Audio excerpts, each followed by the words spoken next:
Hello बच्चों, मैं हूँ आपकी हिंदी टीचर और मेरे क्लास में आप सभी का हार्दिक स्वागत है। बच्चों, हम लोग वाक्य पढ़ रहे हैं। वाक्य के भेद को पढ़ने से पहले पिछले पाठों की एक बार पुनरावृत्ति हो जाए। वाक्य को समझने से पहले आपको समझना है कि वर्ण किसे कहते हैं। तो वर्ण क्या है? वर्ण उस मूल ध्वनि को कहते हैं जिसका कोई खंड या टुकड़ा नहीं किया जा सकता है। वर्ण का मौखिक रूप ही ध्वनि कहलाता है और उसका लिखित रूप अक्षर कहलाता है। अक्षर का अर्थ क्या है? जिसका विनाश न हो। तो आप सभी जानते हैं कि वर्ण के दो प्रकार हैं, स्वर और व्यंजन। वर्ण से संबंधित एक वीडियो मेरे चैनल पर अपलोड है, जहां पर मैंने वर्ण के भेद यानी स्वर और व्यंजन के बारे में बतलाया है। इसके साथ ही साथ स्वर की क्या क्या मात्राएं हैं उसका भी उल्लेख वहाँ किया गया है। तो आप उस वीडियो को ज़रूर देखें। मैंने इन दोनों वीडियो का लिंक डिस्क्रिप्शन बॉक्स में दे दिया है। अब इसके बाद आपको जानना है शब्द। शब्द किसे कहते हैं? तो वर्णों के सार्थक मेल को ही शब्द कहते हैं। तो सार्थक क्यों कहा गया है? क्योंकि उसका एक अर्थ होता है। सार्थक का अर्थ है, एक अर्थ निहित है उसमें। जैसे आपने क जोड़ ल जोड़ म लिखा, ये पता चला कि क ल और म को मिलाकर क्या बना? कलम। तो कलम क्या है? पेन जिससे आप लिखते हैं। तो सार्थक मेल होना अत्यंत जरूरी है। शब्द किसे कहते हैं और शब्द के कितने भेद हैं, इससे संबंधित भी एक वीडियो मेरे चैनल पर अपलोड है, आप उसे भी देखें। शब्दों का वर्गीकरण 4 आधार पर किया गया है। एक उत्पत्ति की दृष्टि से, दूसरा अर्थ की दृष्टि से, तीसरा बनावट की दृष्टि से और चौथा रूपांतर या प्रयोग की दृष्टि से। तो आप इस वीडियो को जरूर देखें। अब है वाक्य। तो आप इस बात को ध्यान दें कि सबसे पहले हमें पढ़ना पड़ा वर्ण, जो कि मूल ध्वनि है। इसके बाद हम पढ़ें शब्द, यानी वर्णों के मेल से बना शब्द। अब शब्दों के मेल से क्या बनेगा? वाक्य बनेगा। तो यहाँ पर भी हम ध्यान देंगे कि सार्थक शब्द होने चाहिए। यदि सार्थक शब्द का प्रयोग नहीं करते हैं तो वह वाक्य सार्थक नहीं कहलाएगा, उसका कोई अर्थ निकलकर हमारे समक्ष नहीं आएगा। आप जब कुछ बात कहते हैं तो वाक्य के रूप में ही कुछ कहते हैं और उसका एक अर्थ होता है, क्योंकि आप अपने मन के भाव को, अपने विचारों को ही शब्दों के माध्यम से वाक्य के रूप में सामने वाले पर प्रकट करते हैं। तो सामने वाले को आपके मन के भाव, आपके विचार को समझ में आना चाहिए। यदि वो इस बात को नहीं समझेंगे तो उस बात को कहने का क्या फ़ायदा। तो आप जब भी कुछ कहते हैं तो एक सार्थक शब्द को जोड़ करके ही उसे एक वाक्य के रूप में परिणत कर उसे सामने वाले से कहते हैं। तो वाक्य की परिभाषा क्या हो गई? सार्थक शब्दों का व्यवस्थित क्रम, यानी सार्थक शब्दों को आप एक क्रम में लिखेंगे तो सार्थक शब्दों के समूह जिससे कोई तात्पर्य स्पष्ट हो उसे ही हम वाक्य कहेंगे, या विचारों को पूर्ण रूप से व्यक्त करने वाले शब्द समूह वाक्य कहलाते हैं। तो आपने क्या देखा कि एक वाक्य को बनाने के लिए शब्द की जरूरत है और शब्द बनाने के लिए वर्ण की जरूरत है। तो वाक्य को समझने के लिए वर्ण और शब्द को समझना जरूरी है। तो वाक्य के 2 अंग हैं, उद्देश्य और विधेय। तो अंग्रेजी में जिसे आप सब्जेक्ट कहते हैं वही है उद्देश्य, और अंग्रेजी में जिसे आप प्रेडिकेट कहते हैं वही है विधेय। राम घर जाता है, तो राम क्या हो गया? उद्देश्य।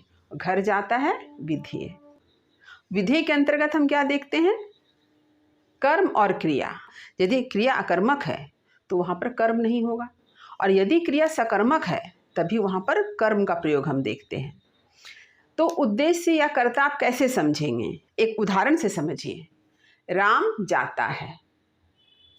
अब आपसे अगर कोई प्रश्न पूछे कौन जाता है, तो आप क्या कहेंगे? राम जाता है। तो ये जो कौन, काम करने वाला कौन है, जाने वाला कौन है, जब इस तरह के प्रश्न आपके समक्ष आते हैं तो आप इसका उत्तर देकर तुरंत समझ जाइए कि जो यह कार्य कर रहा है वही है कर्ता, यानी उद्देश्य। तो यहाँ जाने का कार्य कौन कर रहा है? राम। तो राम क्या हो गया? उद्देश्य। इसे हम कर्ता भी कहते हैं। क्रिया आपके समक्ष स्पष्ट है, जाता है, यह है क्रिया। यहाँ पर आप देखिए अकर्मक क्रिया है, कर्म नहीं है। लेकिन यदि सकर्मक क्रिया हो तो राम घर जाता है, तो यहाँ राम हो जाएगा उद्देश्य यानी कर्ता, और घर जाता है ये हो जाएगा विधेय। तो विधेय के अंतर्गत क्या आ गया? घर और जाता है। तो आप कर्म को कैसे पहचानेंगे? जब आप यह प्रश्न पूछेंगे कि राम कहाँ जाता है, तो आपके पास जो उत्तर आएगा वही होगा कर्म। अब यहाँ पर एक बात और मैं आप लोगों को बताती हूँ, उद्देश्य के साथ उद्देश्य का विस्तार भी होता है, विधेय के साथ विधेय का विस्तार भी देखा जाता है। जैसे कि श्याम का भाई राम बहुत दिनों के बाद घर जा रहा है। जब आप इस तरह की बात करते हैं तो यहाँ जाने वाला कौन है? राम है। यह उद्देश्य है और कर्ता है, लेकिन राम है कौन? श्याम का भाई। तो श्याम का भाई ये हो गया उद्देश्य का विस्तार। अब विधेय के अंतर्गत क्या देखते हैं? घर जा रहा है, ये है विधेय, लेकिन बहुत दिनों के बाद ये हो गया विधेय का विस्तार। तो इस तरह से बहुत सारे वाक्य हैं जिसको आप उदाहरण के द्वारा समझ सकते हैं कि उद्देश्य, उद्देश्य का विस्तार, विधेय और विधेय का विस्तार। एक और उदाहरण, राम का भाई सुधीर बहुत तेज दौड़ता है।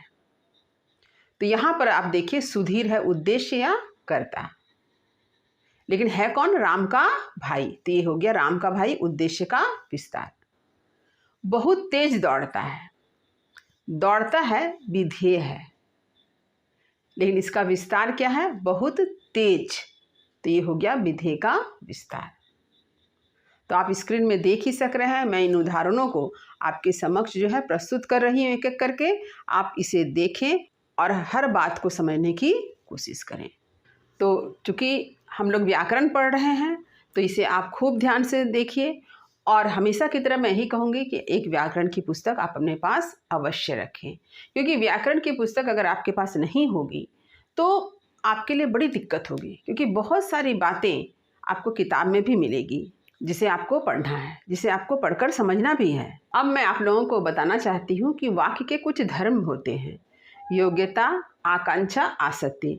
इसकी भी चर्चा मैंने पिछले वीडियो में की है, क्योंकि इस वीडियो में अगर इसकी चर्चा करूँगी तो वीडियो काफ़ी लंबा हो जाएगा। तो आप एक बार उस वीडियो को ज़रूर देख लें, और उसका लिंक मैंने डिस्क्रिप्शन बॉक्स में दे दिया है।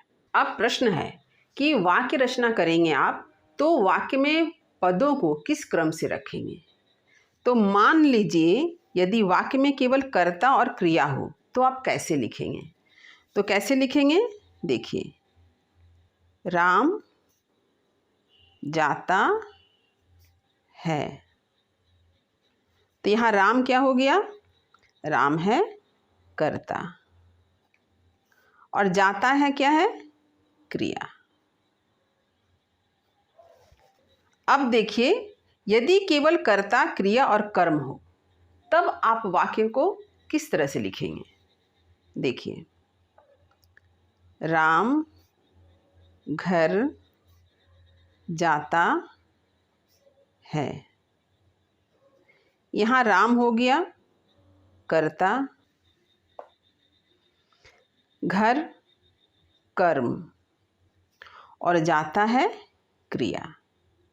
यानी पहले कर्ता, फिर कर्म, फिर क्रिया।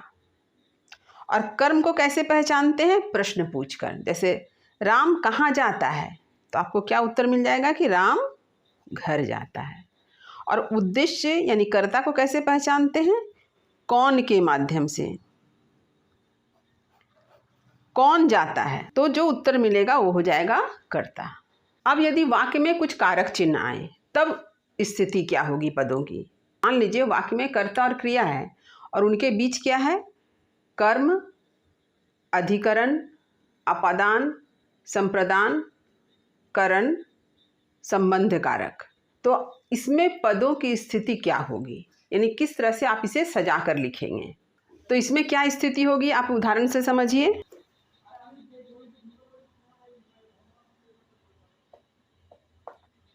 विक्रेता ने दुकान में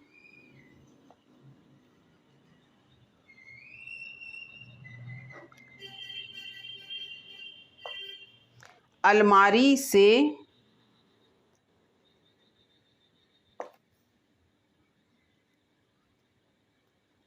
ग्राहक के लिए हाथ से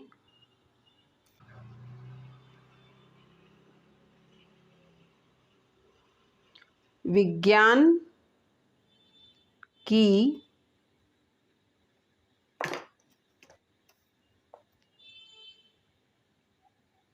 पुस्तक निकाली।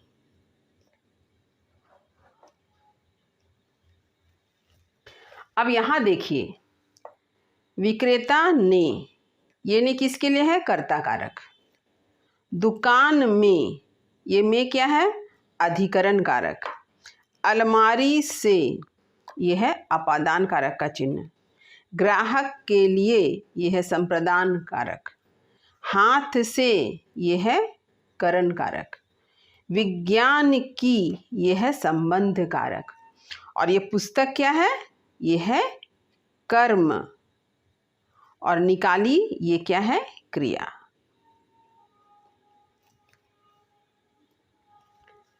तो यहाँ स्पष्ट होता है कि विक्रेता क्या है? विक्रेता है कर्ता। दुकान में, ये क्या हो गया? अधिकरण। अलमारी से, ये क्या है? अपादान। ग्राहक के लिए, ये क्या हो गया? संप्रदान। हाथ से, ये क्या है? हाथ, यहाँ पर ये है करण। विज्ञान की, तो यहाँ पर क्या हो गया है? संबंध कारक। और पुस्तक है कर्म और निकाली है क्रिया।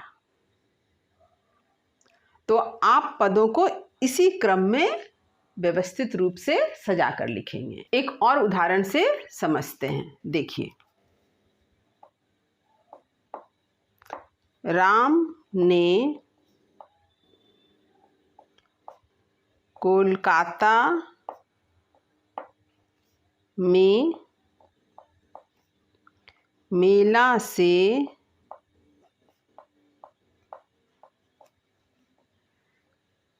राजू के लिए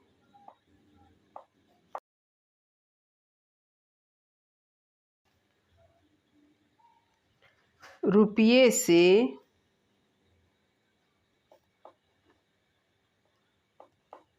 किताब खरीदी। तो देखिए, यहाँ पर राम ने क्या है? कर्ता। कोलकाता में अधिकरण कारक। मेला से अपादान कारक। राजू के लिए संप्रदान कारक। रुपये से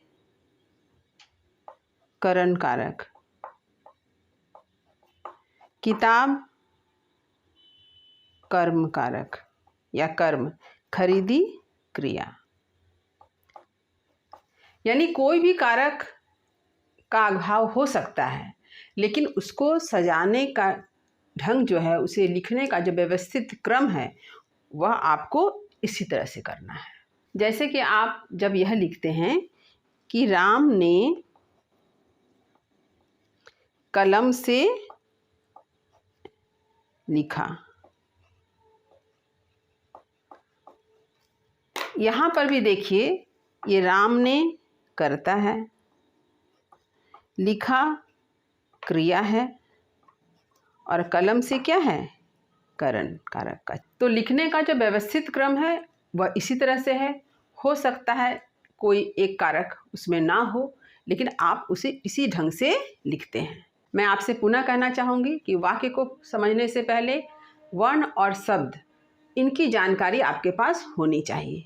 साथ ही साथ एक व्याकरण की पुस्तक भी आपके पास ज़रूर से ज़रूर होनी चाहिए। तो वीडियो को लाइक करें, सभी पढ़ने वाले विद्यार्थियों में इसे शेयर तो ज़रूर करें।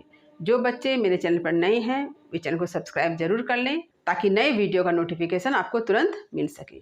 तब पढ़ते रहिए, जीवन में आगे बढ़ते रहिए। शुभकामनाओं के साथ, धन्यवाद।